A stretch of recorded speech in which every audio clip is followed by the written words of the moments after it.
Bitcoin dihujani sentimen positif dan membentuk tiang hijau panjang. Apakah tiang hijau panjang kali ini adalah hijau kopong? Mari kita simak penjelasan Uang Receh sampai akhir. Dan tentunya buat kalian yang belum subscribe channel Uang Receh, mari bersama-sama kita dukung channel Uang Receh dengan klik tombol subscribe-nya. Dan jangan lupa nyalakan ikon loncengnya agar setiap channel Uang Receh itu upload video terbaru, kalian langsung dapat notifikasinya guys. Tanpa berlama-lama kita masuk terlebih dahulu ke pembahasannya.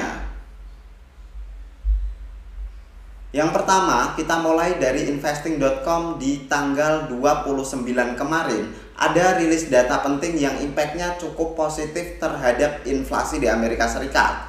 Yang pertama adalah jobs opening dan yang kedua adalah consumer confidence, di mana kedua data rilisnya ini berperan cukup penting terhadap demand di Amerika Serikat dan menurunkan demand tersebut. Karena untuk consumer confidence sendiri mengalami penurunan, sedangkan untuk jobs openingnya juga mengalami penurunan.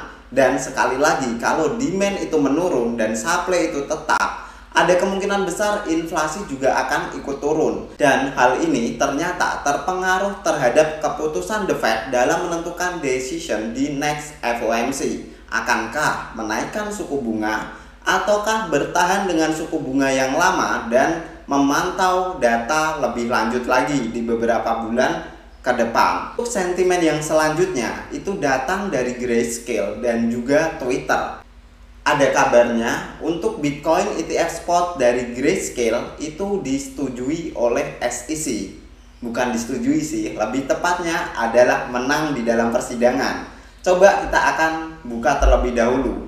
Grayscale adalah perusahaan yang investment utamanya berada di Bitcoin ETF ya teman-teman. Tapi namanya adalah Bitcoin Trust. Dan kemarin itu Grayscale mengajukan untuk perubahan nama dari Bitcoin Trust menjadi Bitcoin ETF Spot, yang tentunya bergerak di bidang reksadana dalam bentuk Bitcoin. Nah, pengajuan tersebut ternyata masih dipending terus oleh SEC dan akhirnya Grayscale membawa ke dalam sebuah persidangan. Dengan hasil Grayscale mark victory again SEC in spot ETF case Bitcoin firm.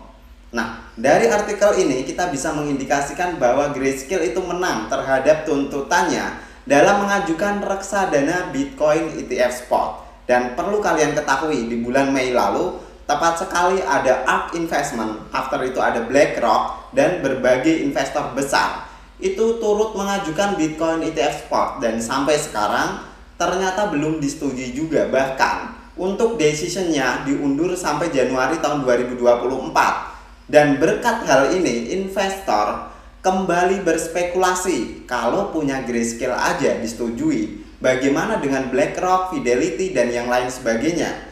Bisakah disetujui juga oleh SEC? Dan tentunya teman-teman, kabar tentang hal ini impactnya cukup besar terhadap market cryptocurrency, terutama Bitcoin itu sendiri.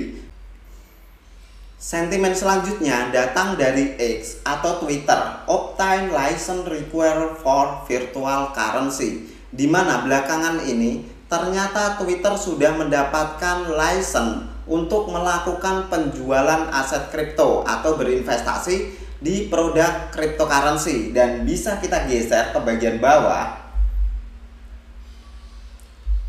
Twitter itu mendapatkan license tersebut di Rhode Island, salah satu distrik di bagian Amerika Serikat sana. Perlu kalian ketahui sekali lagi, Amerika Serikat itu ada 50 distrik. Dan Twitter berhasil mendapatkan license di salah satu distriknya. Untuk apa? Jelas, untuk memperdagangkan cryptocurrency.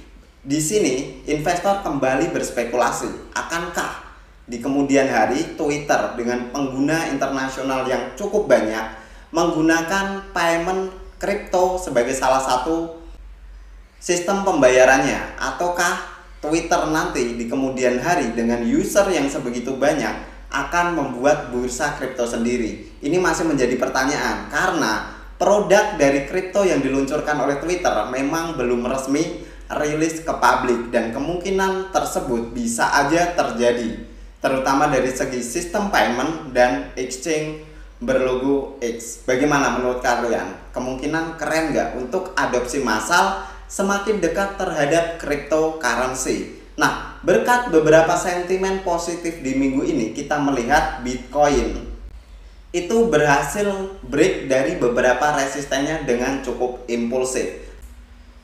Memasuki time frame 4 hourly di sini secara keseluruhan untuk struktur dari Bitcoin sebenarnya masih under pressure, di mana uang receh melihat dari pergerakan yang ada. Kita melihat highest level di sekitaran level 32.000, after itu terbentuk low level di sekitaran level 28.500 dan kembali kita melihat highest level selanjutnya.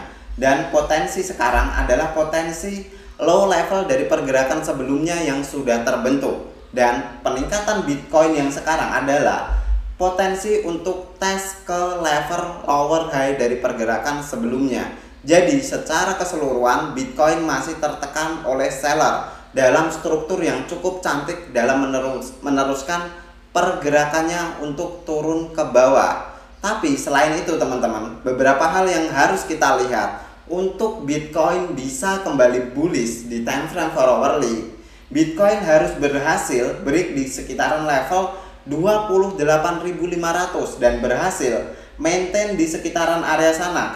After menjadi support, area 28.500 tentunya sekarang berperan menjadi resisten dan harus di break terlebih dahulu untuk melihat Bitcoin memang benar-benar bullish. Artinya 28.500 ini harus di break, terjadi maintain di sekitaran area sini. After itu baru kita bisa melihat Bitcoin untuk terbang lagi ke atas menembus ke level area 31. Nah, kalau hal tersebut tidak terjadi atau peningkatan yang ada hanya untuk mencari titik lower high dari pergerakan Bitcoin, kemungkinan besar Bitcoin justru malah akan kembali tertekan. Dan kita melihat hijau beberapa hari ini berarti adalah hijau kopong teman-teman. Sentimennya kurang terlalu kuat, kecuali menurut uang receh adalah sentimen dari Bitcoin ETF spot.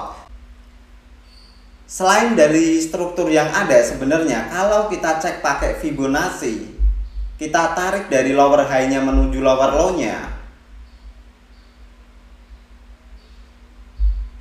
kenaikan Bitcoin kemarin teman-teman itu tepat berada di tengah-tengah Fibo 0,5 dan 0,618.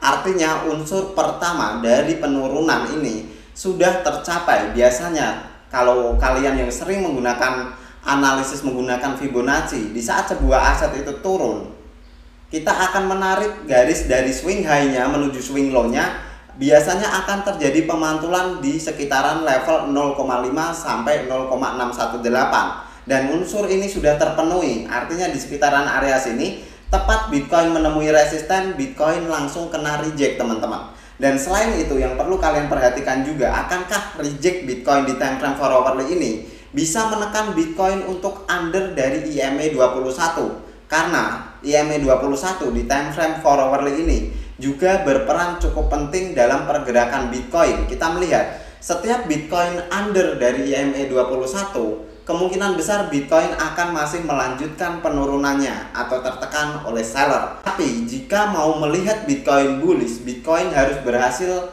maintain di atas EMA 21. Artinya EMA 21 menjadi pijakan atau support fleksibel dari pergerakan Bitcoin. Kita coba akan cek di time frame daily. Memasuki time frame daily, di sini uang receh secara keseluruhan melihat Bitcoin masih kuat dalam skema bullish, di mana terbentuk higher high. After itu ada higher low, higher high, higher low, dan slightly higher high terbentuk. Dan potensi pelemahan kemarin untuk Bitcoin selagi belum under dari 24.800 itu masih mengindikasikan higher low terbentuk dan sekarang sedang mencoba maintain di atas EMA 21 time frame daily. Dan ini cukup berpengaruh teman-teman atau cukup penting menurut uang receh, di mana EMA 21 kalau berhasil di maintain, Bitcoin akan cukup strong untuk kembali melanjutkan sesi bullishnya.